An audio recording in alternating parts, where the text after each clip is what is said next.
उपस्थित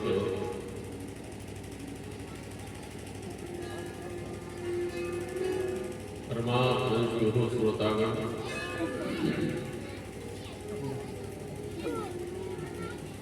इस पवित्र पांडाल में पधारे हुए समस्त विद्वद्वरेण्य,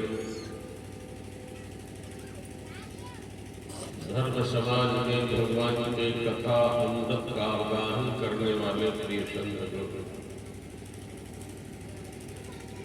मन मानस में सतीत्व पात्र धर्म का अविच्छिन्न गति से अवगाहन करने वाले समस्त देवियां एवं बिना देहधारी उपस्थित समस्त देवगण, समस्त इस प्रकृति पुरुष पति के हृदय में पवित्र उस आनंद नगन सच्चिदानंद को मैं भूया भूया प्रणाम करता हूं। आइए शास्त्रोक्त विषय को चरितार्थ करने के लिए थोड़ा सा प्रभु के नाम का संकीर्तन करो। इसके बाद मैं भगवान के अथाह सागर में सभी लोग आप्लावित होंगे, सभी बोले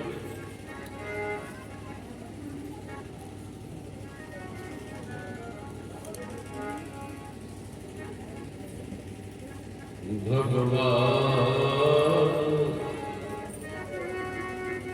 मेरी नैया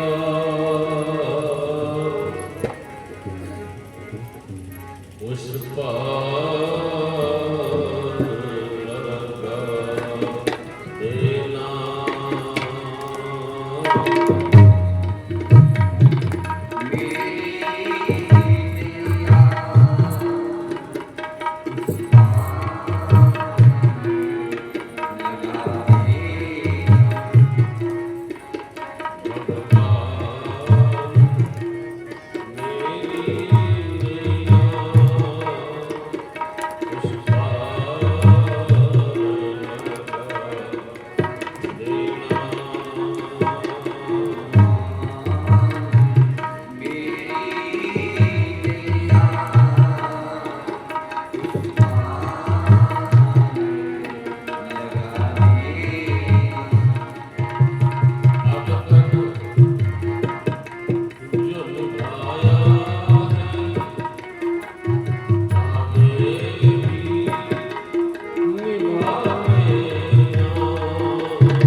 और भक्त ऋषि में शराबोर होते हुए अपने प्रभु के नाम का संकल्प लिखा सदैव उसी में जाता है, वो कागज पूरा। पूज्य चरण गोस्वामी जी ने कहा, निर्मल मन जन सोम। एक बात है, जब किसी सामान्य परिस्थिति का हम अध्ययन करते हैं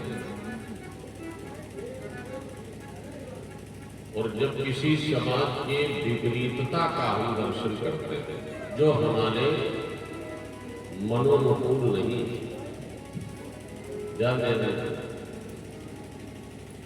तो हम उसका प्रतिकार न करके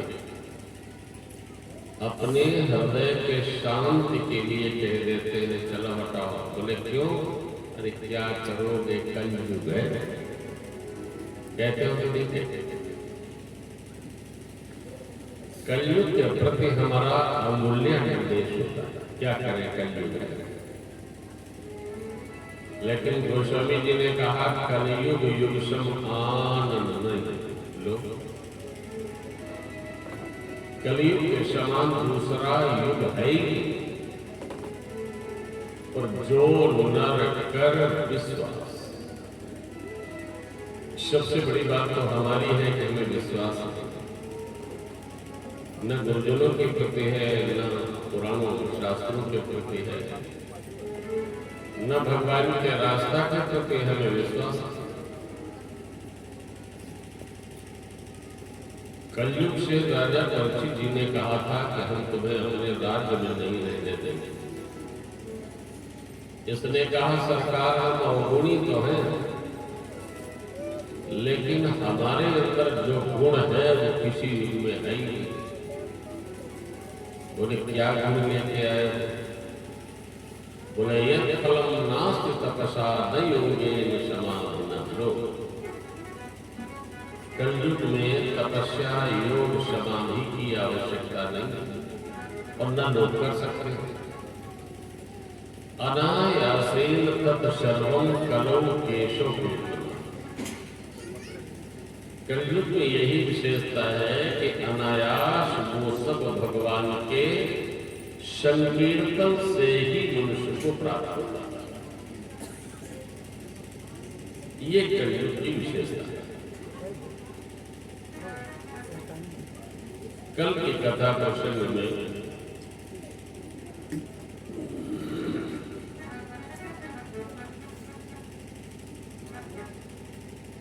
वैवस्वत मनु के मनवंतर की पावन कथा शुरू। इच्छा पुत्रक शर्यात दिष्ट पुरुष नभ कवि विभु प्रकट। उसमें से जो सबसे छोटा बेटा है कवि, उसको वेद व्यासी ने एक श्लोक में लिखा कि कवि कनिया, कनिया माने छोटा, विषयेषु निष्प्रभु। छोटा वाला जो कवि है वो प्रारंभ से विषयों से अलग होकर वैराग्य ले लिया।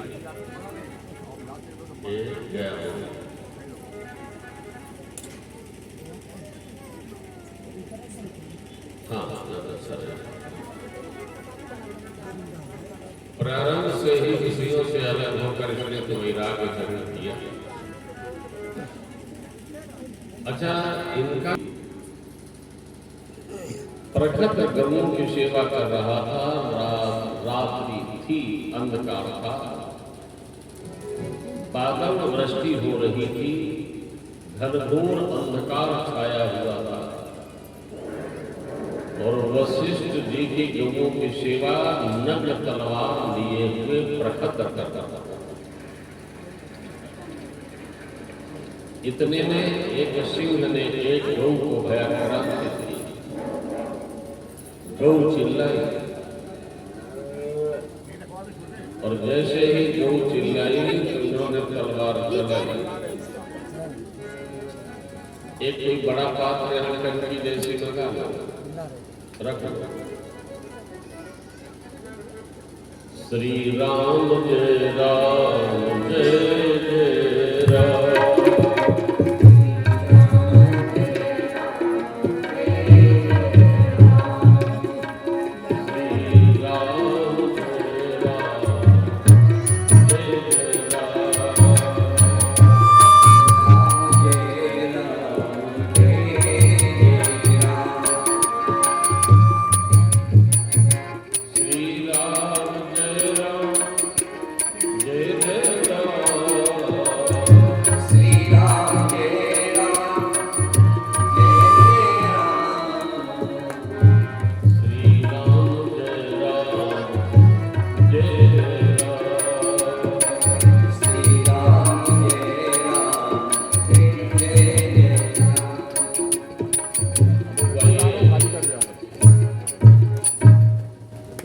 जैसे ही दो चिल्लाई,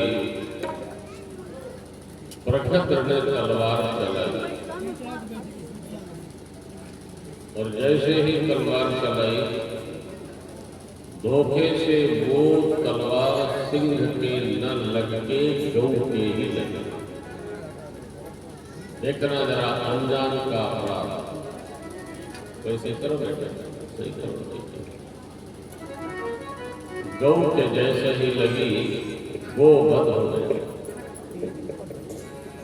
प्रातःकालीन वेला में जैसे ही इसने देखा गौ की हत्या हो गई, वशिष्ठ जी के चरणों में गिरा, प्रभु अज्ञान में अपराध हो गया है, बड़ा भारी दुख है, एक गौ की हत्या हो गई और मुझे क्षमा कर। वशिष्ठ जी ने कहा, बेटा जानते हो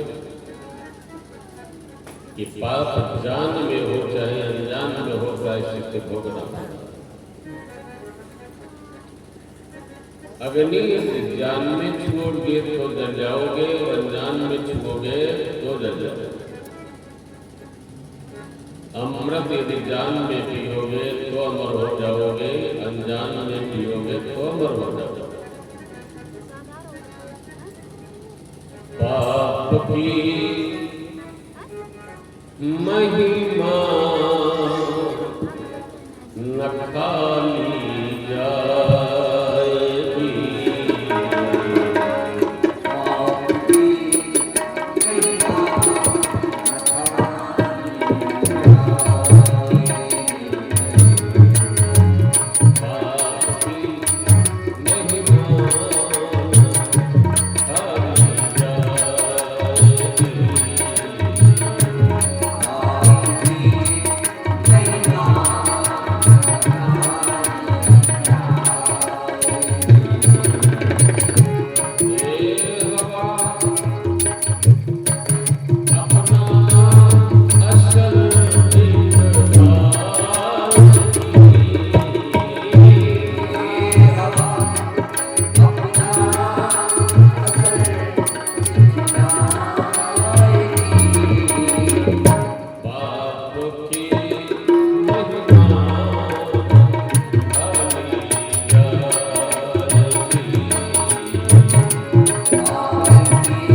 धरातल गायब हो रहा, भाव हो रहा है।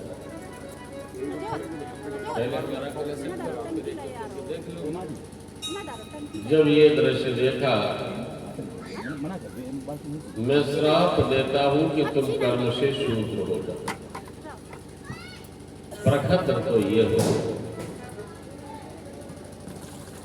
अब इनका बेटा जो बचा है नभ, जो सूर्य वंश में आया, इन्हीं का बेटा हुआ नाभा।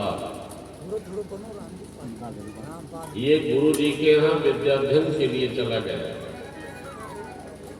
और जब ये लौट कर आया तो भाइयों ने पैतृक संपत्ति का बंटवारा कर दिया, इसे कुछ भी नहीं रखा। और जब इसने भाइयों से कहा हमारा भाग कहाँ है, तो भाइयों ने कहा तुम्हारा नाम ही है ना भाग, है ना? पिताजी ने इसीलिए तुम्हारा नाम रखा है ना भाग। इसने कहा तो भाग नहीं, बोले ना, अरे कुछ तो पड़ा होगा।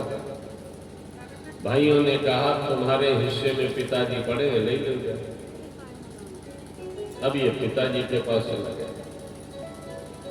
पिताजी ने कहा बेटा भुलावा है, हम कोई भोग्य वस्तु तो है नहीं, हम तो जिसके भाग में रहेंगे तो उसे हमारी सेवा और करनी पड़ेगी। लेकिन इतना है कि वृद्धावस्था का अनुभव मेरे पास। कहा पिताजी हमें वही चाहिए, वही चाहिए। बोले हाँ तो आ जाओ। अब बहुत समय हो गया पिताजी की सेवा करते करते, जीवन में कुछ अंतर नहीं आया। तो पिताजी से कहा पिताजी वो वृद्धावस्था का अनुभव काम में नहीं आया, क्या चाहते हो? धन? बोले तो पिताजी ने कहा दक्षिण दिशा चले जाए,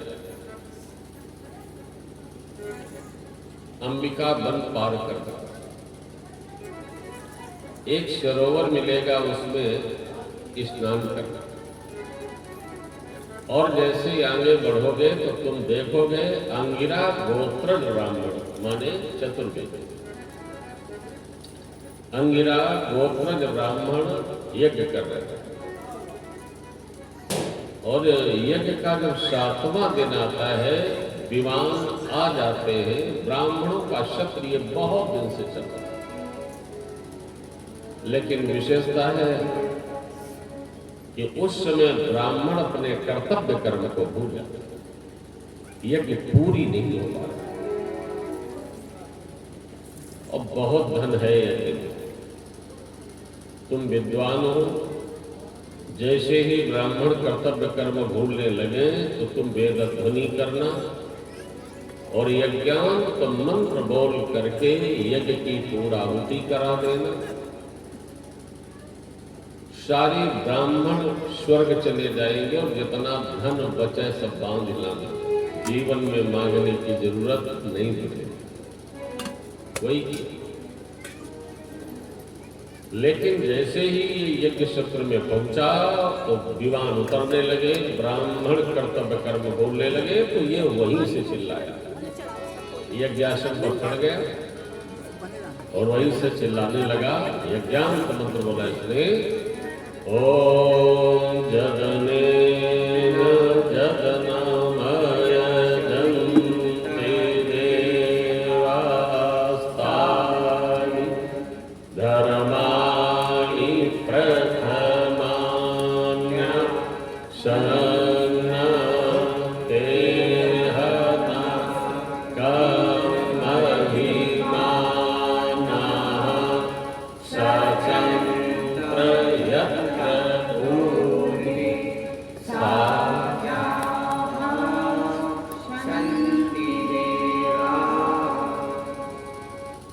जैसे ही यज्ञ पूरी हुई, सारे ब्राह्मण कर्तव्य कर्म को पार करते हुए चले गए। और जैसे ही यज्ञ सामग्री ये बांधने लगा तो एक काला कलूटा पुरुष आ गया, ये क्या कर रहे हैं, ये क्यों बांध रहे हो? बोले पिताजी ने कहा था। बोले पिताजी से पूछो जाकर ये होती किसकी? अब बेचारा फिर वहां से लौट पड़ा, पिताजी के पास गए पिताजी ने पूछा ब्राह्मण गए नहीं? बोले गए। गए तो यज्ञ में कोई सामग्री नहीं थी? बोले बहुत थी। तो लाए नहीं? बोले पिताजी बांध रहे थे हम, इतने में काला कलूटा पुरुष आ गया। उसने कहा पहले पूछ क्या होता कैसा। पिताजी ने कहा काला कलूटा है? बोले हाँ। क्या पूछा है? बोले पिताजी से पूछ क्या होता किसका है। कहा बेटा दौड़ के जाओ, वो भोले बाबा है, और उनके चरणों में गिर जाना और कह देना बाबा होता तो आप ही का। गया और काला कलोटा पुरुष वो हटा नहीं वहां से, चरणों में गिर गए और कहा हमारे पिताजी ने कहा है कि आप भोलेनाथ आपका ही हो। भोले बाबा ने कहा हमारा सब होता है? बोले हाँ। तो भोले बाबा ने कहा तुम सब बांध ले जाओ। काहे? भोले बाबा के पास में सोर्सन की तो कमी है नहीं, बहुत सोर्सफुल है भोले बाबा। जानते हो स्वयं क्या है? स्वयं महेशा, ईश्वर में महाईश। स्वयं महेशा। अच्छा, रिश्तेदार में मदद करने वाले कुछ लोग होते हैं, जैसे ससुर होता है, मित्र होते हैं, अपना बेटा अच्छे पोस्ट में हो तो मदद कर दे। और इनके सारे रिश्तेदारों के जरा हाल देखो। स्वयं महेशा स्वसुरो नगेशा। स्वयं ईश्वर में महाईश और इनके ससुर जो सब पहाड़न के राजा। स्वसुरो नगेशा और सखा धनेशा कुबेर जी, और तनयो गणेशा जो सब गणन में माने। लेकिन बाबा को किसी का कुछ नहीं चाहिए। तथापि भिक्षा तन्मेव पूर्वम बलीयसी केवलमीश्वरेच्छा। बाबा के लिए सिर्फ ईश्वरेच्छा। लोग कहते हैं प्रणमो दीन बंधु दिन दानी। दीन दानी जो हर दिन दान देने वाले हैं भोले बाबा। अब ये वृद्धावस्था में अनुभव काम कर गया पिता का, जीवन में याचना करने की आवश्यकता नहीं रही। इसीलिए तो गोस्वामी जी ने लिखा अनुचित ओ चेत विचारित जी जे पालहि पितु बैन तेन भाजस सुयश के बसहि अमरपुर आए। शरियात नाम का जो बेटा है उसकी एक कन्या थी, सुकन्या नाम, कन्या सी तस्यु कमल लोचन। एक कन्या है उसका जिसका नाम है सुकन्या। सखियों के साथ वे उद्यान भ्रमण करने के लिए पहुंची। नृप शरियाती के सुकन्या नाम कन्या थी, पिता के साथ भ्रमणार्थ बन जाती है। सखियों के साथ सुकन्या भूमने को कढ़ी, तो बाबी एक उसको विचित्र दिखलाती है। सुकन्या ने देखा एक विल है, विवर है, बामी है, और उस बामी का स्वरूप कैसा है? आस पास छेद दो नाभि में प्रकाश ज्योति, थोड़ा और से। और ज्योति जानने के हेतु कुश को लगाती है। तो जैसे ही कुश डाला तो नेत्र बिंदु फोड़ कड़ा रक्त नयनों से धार। ज्योति बुझ जाती तब कन्या घबराती। ये महाराज च्यवन ऋषि का आश्रम, और च्यवन ऋषि के दोनों नेत्र सुकन्या ने अज्ञान बस तोड़। ऋषि के श्राप की वजह से हुआ ये कि शरीयत की सेना का मलमूत्र बंद हो गए। सारे लोग रोए, सारी सेना में हाहाकार मच गया। शरीयत दौड़ करके च्यवन ऋषि के चरणों में गिरे और कहा, प्रभु बहुत बड़ा अपराध है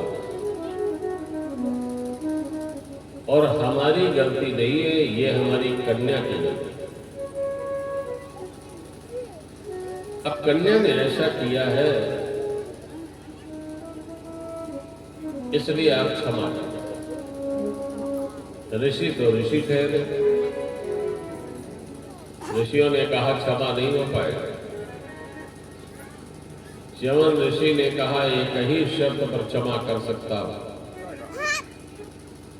जब आप अपनी पुत्री का विवाह मेरे साथ करें और करे अपराध को और पाए फल हो। इसने अपराध किया है, अब इसका प्रायश्चित कौन करेगा? हालांकि ये बात महाराज को अच्छी नहीं थी, लेकिन महाराज ने सोचा राजा का ये कर्तव्य होता है कि अपने प्रजा के हित के लिए अपना प्यारा से प्यारा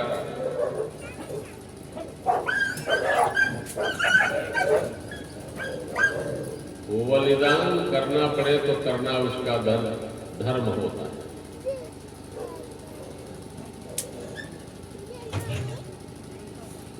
देखो ये श्वान लड़ रहे, इनको देखकर क्या शिक्षा मिलती? यह आय पंडितन का है, पंडिता पंडितम दृष्टवा स्वानवत गुरगुराए थे। अगर पंडित दूसरे पंडित का देख ले तो यह है गति हो, है ना? और उसे ये पता है कि हम भी कई बार जाते हैं, ये भी कई बार जाते हैं, सब कुछ जानते हैं, लेकिन मूलोक छेदन ब्राह्मण का जरूर कर दे। तो आइए, जब ये देखा तो अपनी प्रजा के हित के लिए कितना प्यारा से प्यारा बलिदान करना उसका धर्म होगा। महाराज ने विवाह तो कर दिया, सुकन्या का विवाह अश्विनी कुमारों के साथ,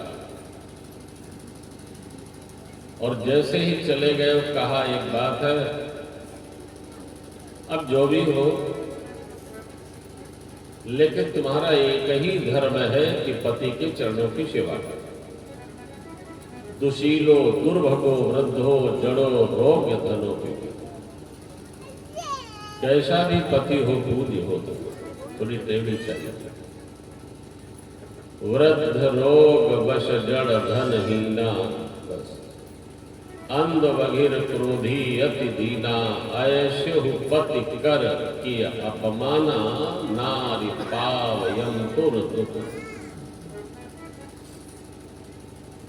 तो सेवा में लग गए। जैसे ही यहां से देवताओं के वैद्य हैं अश्विनी, उनके आश्रम में च्यवन ऋषि की पत्नी पहुंची, यही सुकन्या। सविधा लेने के लिए, महाराज को हवन की आवश्यकता थी, सविधा लेने के लिए गई। जैसे ही सविधा लेने लगी, सारा कार्य करती है, पति की सेवा करती है, लेकिन परिश्रम कितना भी करते रहो मित्र, जब तक भगवान की कृपा नहीं होगी तब तक तुम्हारा काम बन नहीं पाएगा। परिश्रम करे कोई कितना भी, लेकिन परिश्रम करे कोई कितना भी, लेकिन बिना प्रभु कृपा काम बनता नहीं है। परिश्रम करे कोई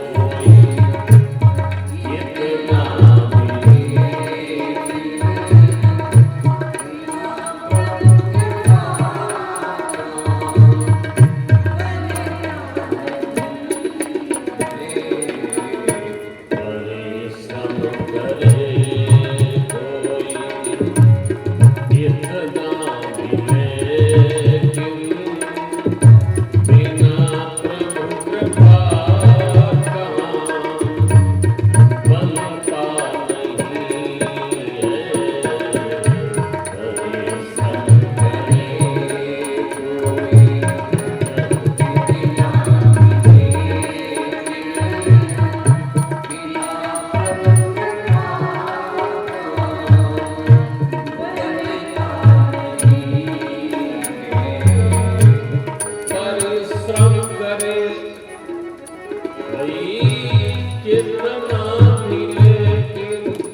संसार में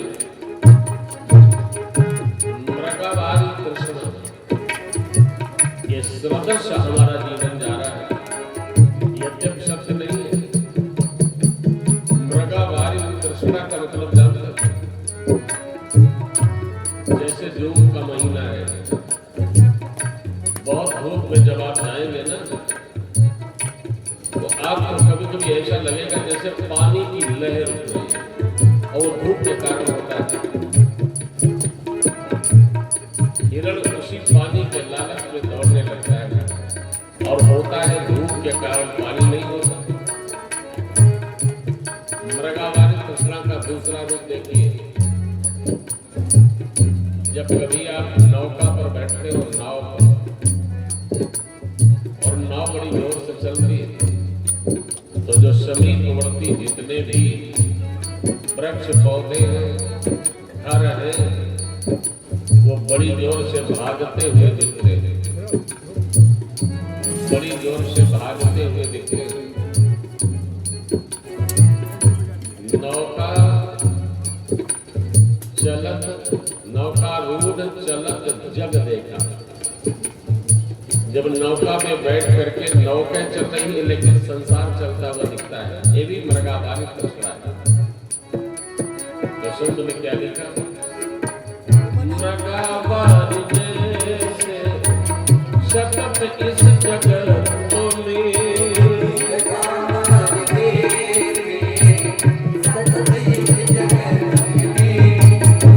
पुरुषार्थ के बल पर चलना है मुश्किल।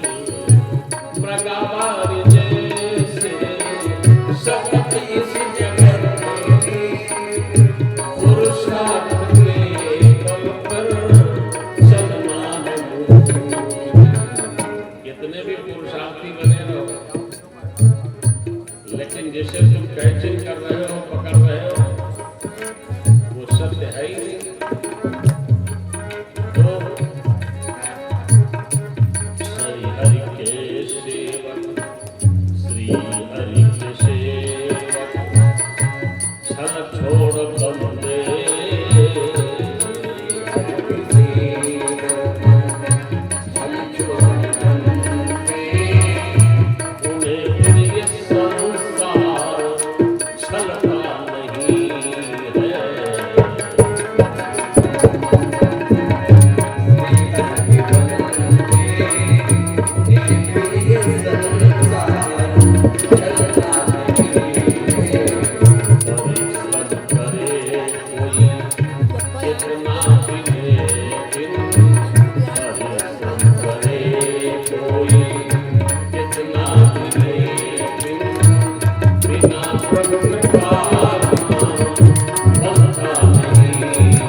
समर्पण की धारा बहती नजर तक, समर्पण की धारा अहंकार हो तक पिघलता नहीं है। समर्पण की धारा अहंकार हो तक पिघलता नहीं है।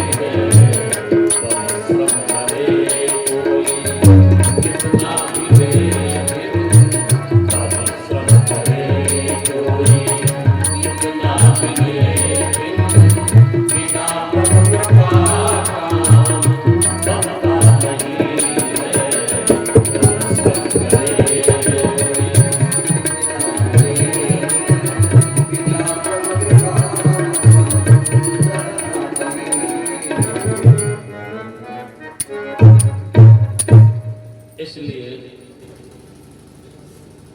अब ये जैसे ही अश्विनी कुमारों के आश्रम में गई, और अश्विनी कुमार हैं देवताओं के वैद्य, समिधाएं वीर नहीं थी, रूप लावण संयुक्ता थी ये देवी। अश्विनी कुमारों ने जैसे ही देखा, कहा तुम किसकी पत्नी हो? बोली नहीं। कहा तुम किसकी पत्नी हो? बोली नहीं। क्या हमसे पूछ रहे हो? बोले हाँ। क्या नाम है तुम्हारा? इसने कहा मेरा नाम है सुकन्या। अरे, अश्विनी कुमारों ने कहा तुम सुकन्या हो, हम तो तुम्हें समझे थे सुनैना। बोले क्या है? आपने सुनैना कैसे समझा? बोले हमने इतनी बार पूछा क्या नाम है, किसकी पत्नी हो, तुम बोली नहीं, तो हमने सोचा शायद सुनैना, लेकिन तुम सुकन्या हो। पत्नी किसकी हो? बोले महाराज च्यवन ऋषि। अश्विनी कुमारों के मुख से निकला वही च्यवन ऋषि। बोले कौन? बोले वही अंधे अंधे। बोले हाँ वही वही वही वही। आप इतनी पुनरावृत्ति क्यों कर रहे हैं? बोले हम ये चाहते हैं कि हम लोग देवताओं के गुरु हैं, आप चाहे तो हमें किसी के साथ में विवाह कर लें। इसने कहा भगवान, क्या नारी जाति का यही कर्तव्य है? मैंने तो ये सोचा था कि हमारा संसार में दूसरा धर्म ही नहीं है, लेकिन आप कह रहे हो कि हमारे साथ किसी के साथ विवाह करना। पतिभक्ता सुकन्या का दर्शन करके अश्विनी कुमारों के नेत्र दयाल हो गए, और जैसे ही दया से आर्द्र हो करके बिंदु गिरे तो वहां एक बिंदु सरोवर तैयार है। कहा इसमें स्नान करो। जैसे ही स्नान किया तो नेत्र युक्त नवयुवक हो गए महाराज च्यवन ऋषि। सुंदर पति को पाकर के सुकन्या धन्य हो गई, लेकिन अश्विनी कुमारों ने कहा मैंने तुम्हारा काम किया, तुम हमारा काम। आपका क्या काम है? बोले वैद्य होने के नाते यज्ञ में हमें भाग नहीं मिलता, हम अपवित्र माने गए। तो ऐसा करिए अपने पति से भाग दिला दीजिए और अपने पिता से यज्ञ करवा दीजिए। आपके पिता शरियाती हैं, धनवान हैं, उनसे यज्ञ कराइए और पति के द्वारा भाग दिलाइए। बोले ठीक है। देवताओं की पंक्ति में बैठने का इनको सौभाग्य नहीं मिलता है। जब पुरोडास बढ़ता है तो देवताओं की पंक्ति से अलग कर दिए जाते हैं। अश्विनी कुमार वैद्य है ना, इसलिए तो इन्होंने कहा ठीक है मैं कराऊंगा।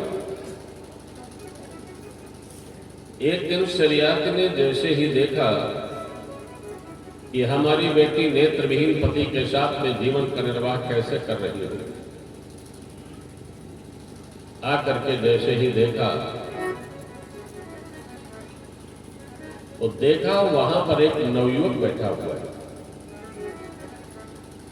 महाराज जो च्यवन ऋषि अंधे थे, वृद्ध थे, वो नहीं है, नवयुवक बैठा है, नेत्रयुक्त बैठा है। समझ गया कि हमारी बेटी ने दोनों कुलों को कलंकित कर दिया। ये क्या है? जैसे ही बेटी ने पिता को आते हुए देखा, बड़ी हर्षोल्लास के साथ में दूर से ही प्रणाम किया। पिताजी प्रणाम। शरियात ने कहा ये प्रणाम जरा दूर ही रख दे, हम ये जानते हैं सुकन्या कि काती विधि सजी और नारी जग माही जो परा धीन सपन सुखना। ये जब से पैदा हुई स्वतंत्र नहीं हुई। जब बेटी पैदा हुई तो माता पिता के अधीन रही, और कुछ बड़ी हुई भाइयों के अधीन गई, और कुछ बड़ी हुई विवाह हो गया पति के अधीन आई, और बड़ी हुई परिवार बढ़ा पुत्रों के अधीन पहुंच गई। इसलिए ये स्वतंत्र नहीं हो पाया। और शरीयत ने कहा सुकन्या हम ये भी जानते हैं कि नारी सरिता के भांति और बहती है स्वतंत्र जब, तो तट रूपी दोनों कुल भ्रष्ट कर देती। नारी सरिता के भांति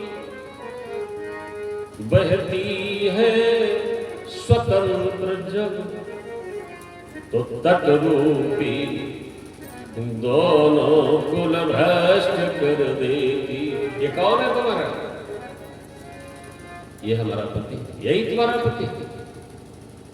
निज पति को मार, हजार पति को है साथ लिए, अब दुष्ट बतलाते तुझे लाज नहीं आती। यही चवन में सी अंधे थे, वृद्ध थे, तुम नवयुवक के साथ रहती हो, पति बता रहे। इसने कहा पिताजी त्वयोदितम शोभन में शोभन, त्वयोदितम आपकी जो उदित वाणी है ना सुंदर से सुंदर, गिरजा से बढ़कर के पवित्र है पिताजी। मुझे क्रोध नहीं लगा, मुझे कोई विडंबना नहीं लगी, मुझे कोई लज्जा नहीं आई। आप पिता है। जो बात कही तुमने मुझसे वो मुझे प्राण से प्यारी है। जो बात कही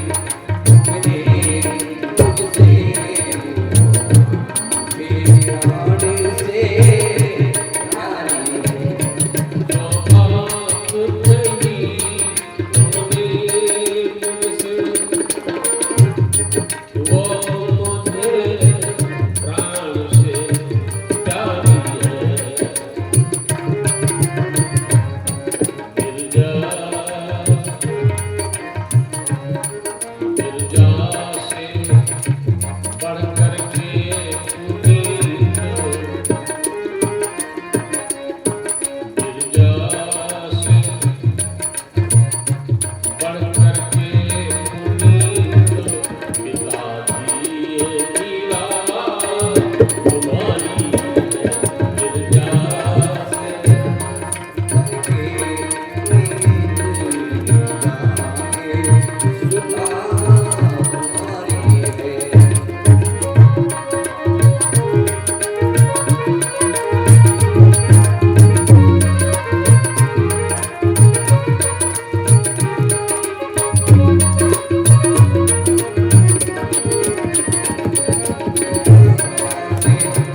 आइए त्रिवेदी जी आओ, विराज बैठे।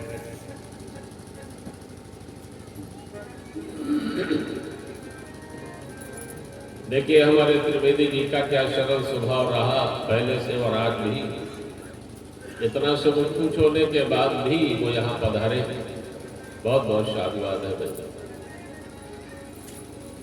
पर शरीयत ने कहा यही तुम्हारे पति हैं। पिताजी हमारी बात तो सुनो, सुकन्या ने कहा।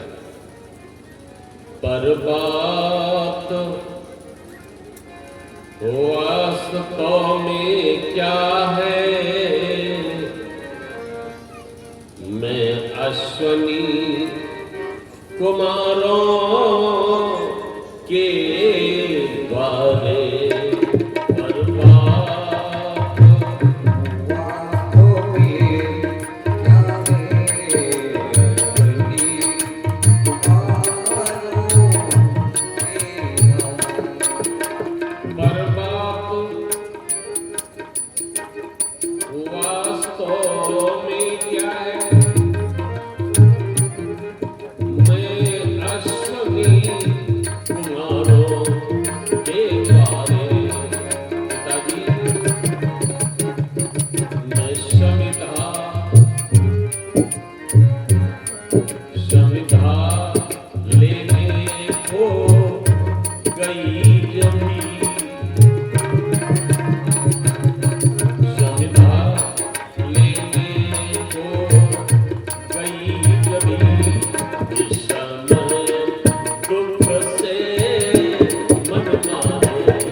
देख करके तेरा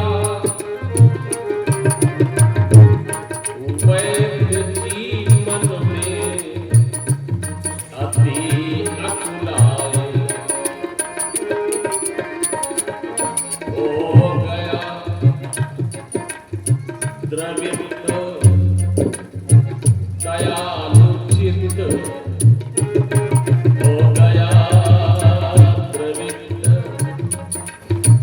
दयालु चित्त करुणा के आंसू छलक आए हो गया द्रवित दयालु चित्त करुणा के आंसू छलक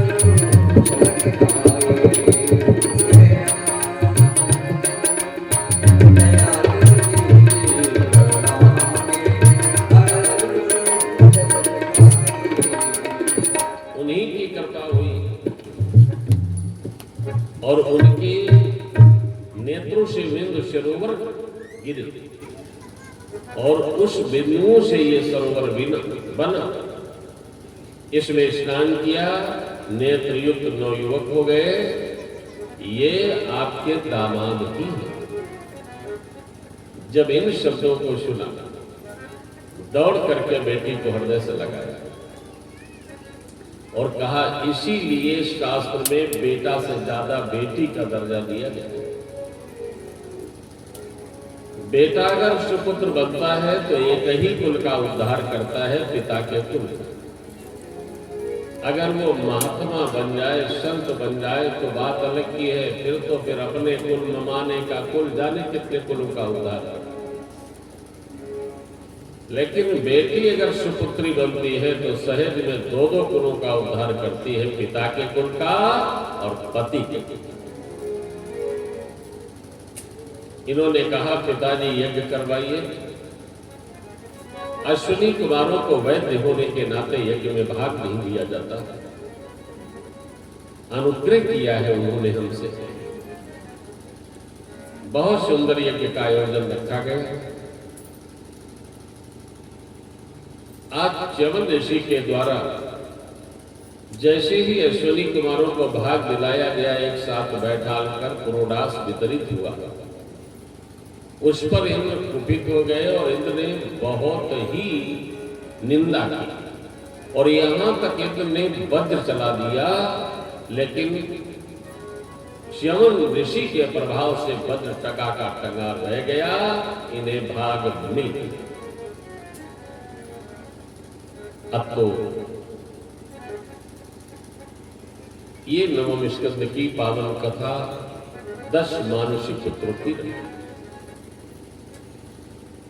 जो नाभाग का वंश है श्री राम, तो आप सायंकालीन मेला में रामचरित सुन ही रहे। राजा परीक्षित जी ने गुरुदेव से प्रश्न किया, महाराज कथितो वंश विस्तारो 92 श्लोकों में श्री रामचरित्र श्रीमद् भागवत महापुराण में वर्णन किया।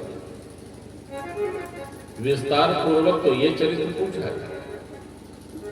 कथितो वंश विस्तारो भवता सोम सूर्ययो राज्ञां चोभय वंशानां चरितं परमाद्भुतम्। अब हम ऐसा चरित्र सुनना चाहते हैं। अभी तक जितने मैंने चरित्र सुने सब अद्भुत चरित्र सुने। भगवान के दिव्य चरित्र है, सब अद्भुत चरित्र है। लेकिन वेद व्यास जी से सुखदेव जी ने पूछा और परीक्षित जी ने सुखदेव जी से पूछा कि अब हमें चरितम परमाद्भुतम, अब जो परम अद्भुत चरित्र है वो हमें सुनाओ भगवान श्री कृष्ण। अच्छा, एक बात है, अवतार कोई भी हो, अवतारों की विशेषता तो एक ही होती है, यदा यदा ही धर्मस्य ग्लानिर्भवतु भारत, जब जब होए धर्म की हानि। अवतारों का तो एक ही तात्पर्य है। 24 अवतार भगवान ने लिए, मैं वर्णन कर चुका हूं। तो अब भगवान श्री कृष्ण ने 12 कला से अवतार नहीं 16 कला से लिए, और भगवान श्री राम ने 12 कला से अवतार लिए, मर्यादा पुरुषोत्तम कहलाए। और वही कार्य समाज के अंदर किया है जो आज भी मनुष्य के अंदर करणीय होना चाहिए। जो मानव समाज के अंदर करणीय है वही हमारे प्रभु राम ने मर्यादित चरित्र किया है, मर्यादा का खंडन नहीं किया। संतों ने कहा भगवान श्री राम का जो चरित्र है वो 9 का अंक है, और भगवान श्री कृष्ण का जो चरित्र है बोले 8 का अंक है। बोले कैसे? बोले 9 का चरित्र 9 अंक पूर्ण मर्यादित होता है। बोले जैसे 9 का पाढ़ा पढ़ो 9 होगा हर समय। 9 एक 9, 9 दूनी 18, 1 8 9, 9 3 27, 2 7 9, 9 4 36, 3 6 9, 9 पना 45, 4 5 9, 9 6 54, 5 4 9, 9 7 63, 6 3 9, 9 8 72, 7 2 9, 9 9 81, 8 1 9, 9 धाम 90 शून्य हटाओ 9। इन्होंने मर्यादा का कहीं उल्लंघन नहीं किया। और लीला पुरुषोत्तम की बातें अलग हैं, ये बहुत घटे बड़े। 8 1 8, 8 2 16, 6 1 7 ही रह गए, 8 6 को 32, 6 रह गए, 8 3 का 24, 5 रह गए, 8 6 को 32, 3 2 5 रह गए, 8 5 40, 4 ही रह गए, और 6 48, 8 4 12 है ना। तो कभी माँ के वात्सल्य में, कभी तृणावर्त शक्कासुर का उद्धार, कभी बत्सासुर का उद्धार, ये बहुत घटे बढ़े। तो हमारे श्री राम का आदर्श करणीय है। आज हम मानस तो पढ़ते हैं और बड़े अच्छे भाव से हम ये भी कहते हैं कुछ लोग कि महाराज हम बिना 5 चौपाई पढ़े जल नहीं पीते। कितनी बढ़िया बात है, बहुत अच्छी बात है। ये जीवन में कुछ संकल्प तो मनुष्य योनि में होने ही चाहिए। और भागवत कथा का मतलब है कथ्यते इति कथा। यदि किसी परमात्मा की कथा में कथ्य न मिला तो कथा सुनना और कथा कहना दोनों बेकार है।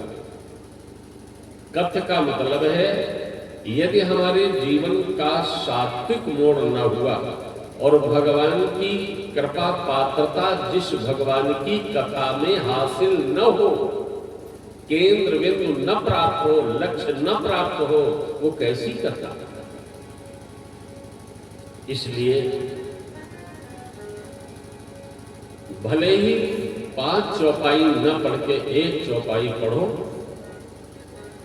तुम ही निवेदित भोजन कर। पढ़ते तो हम लोग हैं, लेकिन मनुष्य मात्र का यह धर्म है। कि जो भी हमारे सामने आ रहा है भगवान का बिना भोग लगाए भोजन नहीं करना चाहिए।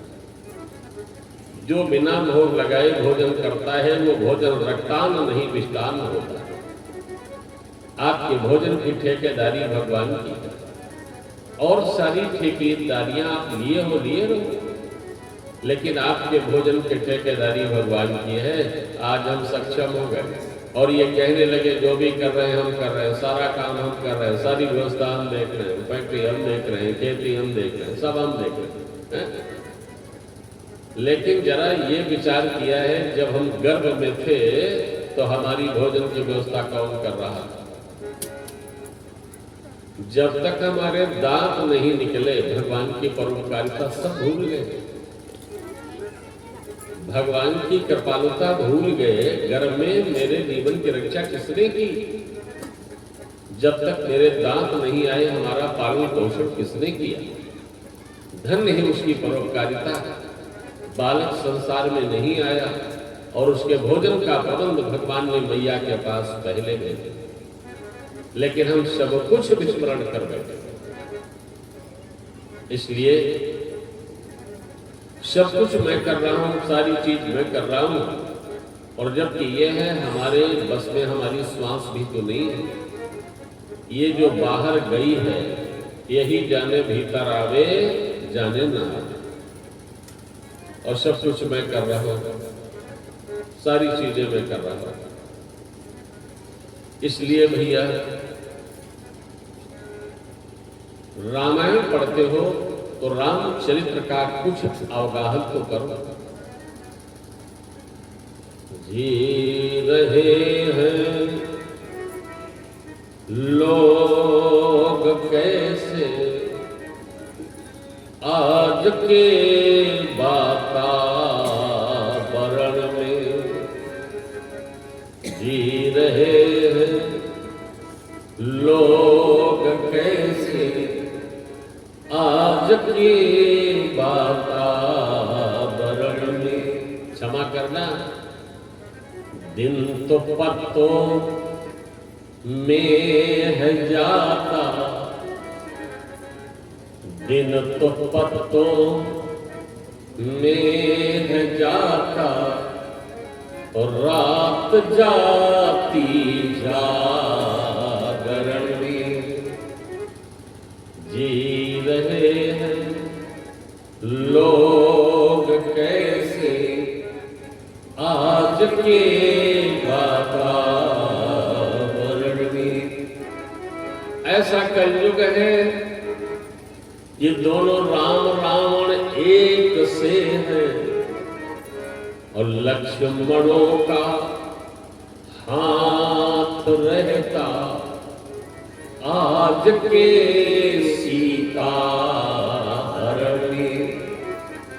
लक्ष्मणों का हाथ रहता आज के सीता हरण में। कर्म प्रधान विश्व रच राखा पढ़ते हैं गाते हैं, लेकिन कर्म न करके दूसरे के कर्म फल पर प्रतिस्पर्धा करते हैं। दुष्ट जुगनू जल रहे हैं देख यौवन चांदनी का। दूसरे के कर्म फल पर प्रतिस्पर्धा, स्वयं कर्म करना में देख यौवन चांदनी का। कोयल गाना सीखती है बैठ कौवे के शरण में। जी रहे हैं लोग कैसे आज की वातावरण में। दंभ के माथे मुकुट है और साधना की मांग सुनी। दंभ के माथे मुकुट है और साधना की मांग सुनी और संधि कम विग्रह बहुत है आज के इस व्याकरण में।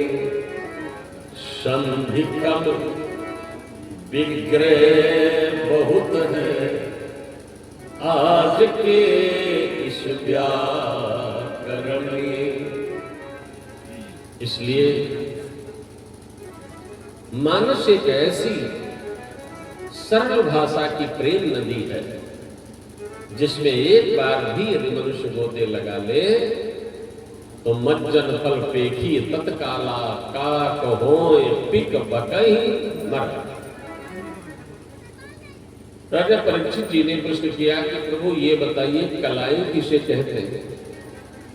क्या भगवान ही कलाओं में अवतार लेते हैं या मनुष्य भी लेता है या पशु पक्षी भी लेते हैं? और अगर सभी लोग कलाओं में अवतार लेते हैं तो किसमें कितनी कलाएं होती हैं? बढ़िया प्रश्न। तो देखिए कौन कितनी कलाओं से अवतार लेता है।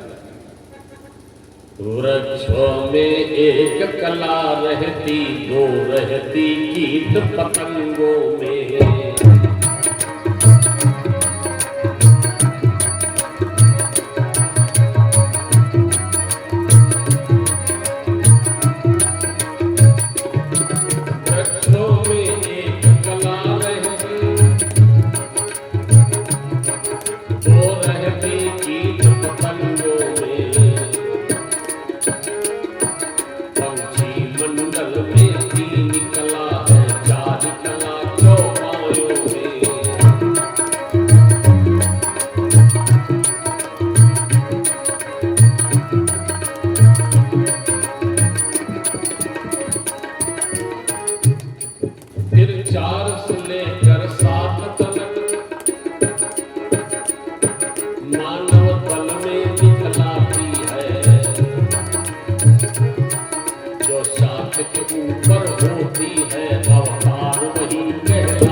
इसलिए हमारे श्री भगवान कृष्ण ने 16 कला से अवतार पूर्ण ब्रह्म कहेंगे। अब अवतार कैसे लिया? कल मैंने बताया था अवतार और पैदा होने में अंतर क्या है।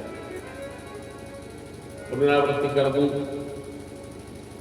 एक धोखे से कुएं में गिर गया, चिल्लाया भैया हमें निकालो, इसकी निकलने की सामर्थ्य नहीं है। दूसरा निकालने वाला उसमें उतरा, उसमें सामर्थ्य स्वयं निकलने की है और उसे निकालने की भी है। तो जीवन के सिद्धांतों में लिख लेना, गर्भ में दोनों है, लेकिन एक जीव है, एक ब्रह्म है जो दर्शन दे रहा है। अवतीर्ण माने होता है उतरना, कुएं में दोनों हैं, एक गिरा है, एक निकालने के लिए आया। तो जो निकाल रहा है अवतीर्ण माने जो उतरा है उसी का अवतार है, उसमें ये शक्ति है कि इसे लेकर के ऊपर चला जाए। इसीलिए परित्राणाय साधु। अब जैसे ही भगवान ने आने का स्वरूप क्या बनाया, मथुरा पूरी प्रसिद्ध है, यमुना जी कहती। उग्रसेन राजा, उनके भैया देवक, जिनकी 10 बेटियां देवक की सबसे छोटी बेटी का नाम देवकी, वसुदेव के साथ पाणी ग्रहण संस्कार संपादित किया। कंस इतना स्नेह करता था कि अपनी बहन को स्वयं ही भेजने के लिए चला। रास्ते में जा रहे थे, पता नहीं हुआ क्या, पथि प्रग्रहणम धरतो धरज्वरा। उस रास्ते में चलते चलते एक आवाज आने लगी, अस्य स्वाष्टमो गर्भा। जिसे इतने प्रेम के साथ में भेजने के लिए जा रहा है, अस्य स्वाष्टमो गर्भा हंताया वैसे अबुध। है अबुध, जिसे इतने प्यार से भेजने के लिए जा रहा है, इसी के 8वें बेटे के द्वारा तुम आ गए। लगाम हाथ से छूट गई। जैसे ही कंस ने तलवार निकाली, वसुदेव को मार ही देना चाहते थे। नहीं नहीं, देवकी ने कहा भैया कैसी बेली, कैसी बेली, कैसा सिंदूर, और श्रृंगार कहाँ का साज कहाँ, और पति के जब प्राणों पर आई, तो पति पत्नी की लाज कहाँ। उन्हें मारो नहीं, बोली उनका संहार न कर, दासी का शीश काट पहले, जो खड्ग बहुत ही भूखी है, तो मेरा रक्त चाट पहले। जैसे ही इन्होंने देवकी के तरफ तलवार मोड़ी, वसुदेव ने कहा ये मूर्ख है, मानेगा। कहा भैया क्यों मार रहे हो? बोले तुम्हें पता नहीं कि 8वां बेटा हमारा काल होगा। बोले बस जब 8वां पैदा होगा हम आपको दे देंगे, और इस पर भी यदि संतोष न हो तो एक एक करके 8 दे देंगे, पर मारो नहीं। बोला राक्षस राज तो बस बस है स्वीकार, पर ऐसे नहीं, किंतु भोगना पड़ेगा तब तक कारा, जिन हाथों में कंगना बांधे हथकड़ियां वहां पड़ेंगी, जो पांव रंगे हैं मेहंदी से बेड़ियां उन्हें जकड़े। कारागार दे दिया गया। रो रो कर श्रद्धा सुमन भगवान के श्री चरणों में पहुंचा गए। भगवान की अनवरत प्रार्थना कर रहे हैं, और जब कोई भगवान के लिए रोता है तो ये न समझो कि वो आंखें आंसू बहा रही, बल्कि घनश्याम पर न जाने क्या क्या चढ़ा रहे हैं। संसार के लिए हम रोए, और संसार में रोने ही रोना है। यही रोना यदि हमारा भगवान के लिए परिवर्तित हो जाए तो जीने का आनंद आता है।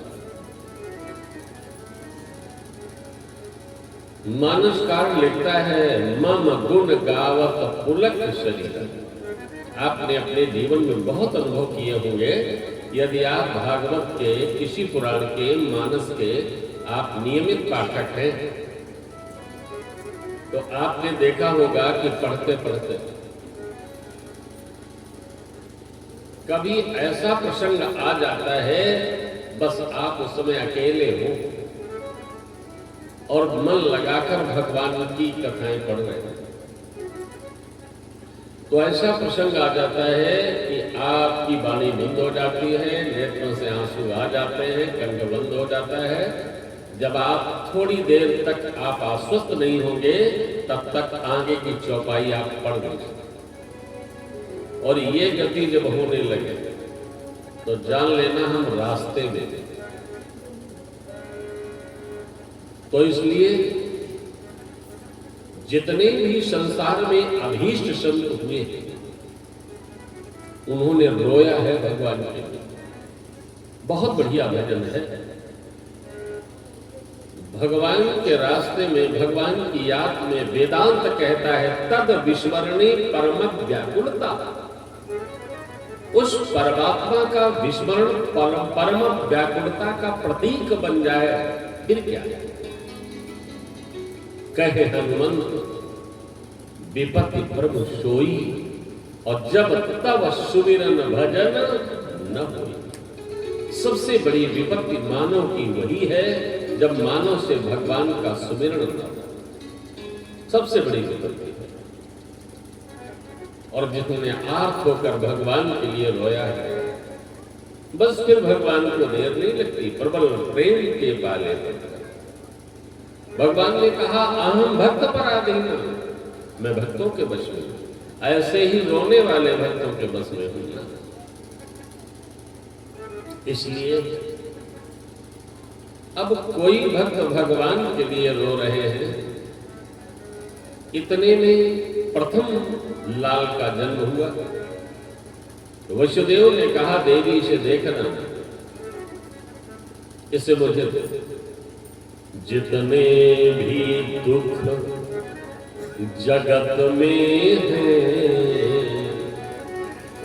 ये सब दुखों से भारी है, और जीते जी देह भस्म कर दे, ये वो भीषण चिन्हगारी। इसलिए देखना नहीं, जितने भी बाप जगत में हैं,